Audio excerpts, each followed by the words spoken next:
আষাঢ়ের ভোরেই নানা রকমের সবজিতে ভরপুর মুন্সিগঞ্জের ধলাগাঁও হাট। জমি থেকে সরাসরি এনে পসরা বসিয়েছেন কৃষক।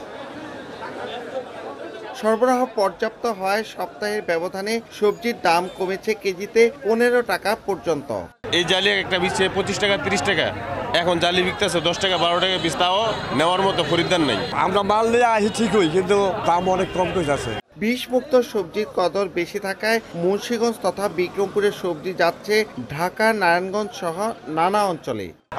দামটা কম, জিনিসটা ভালো লেগা কিনতে আসি। পাইকার নাই, ঈদ বাঙ্গারিয়া আর দাম কম, আবার কয়দিন এই সপ্তাহ পর আগামী সপ্তাহ আবার বাজার উঠতে পারে।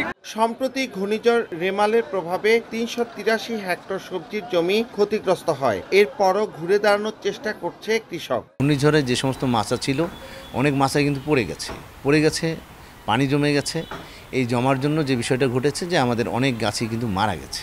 নগদের কাছে সব গ্রাহকই প্রিয়, তাই তো সারা দেশে ক্যাশ আউট চার্জ সবচেয়ে কম। প্রতিদিন ভোরে এই হাটে 2 থেকে 3 ঘন্টায় বিক্রি হয় প্রায় 20 মেট্রিক টন সবজি।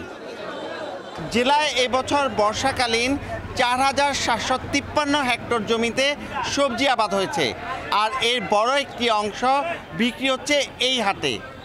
মুন্সিগঞ্জের ধলাগাঁও হাট থেকে নাসির উদ্দিন উজ্জ্বল, সময় সংবাদ।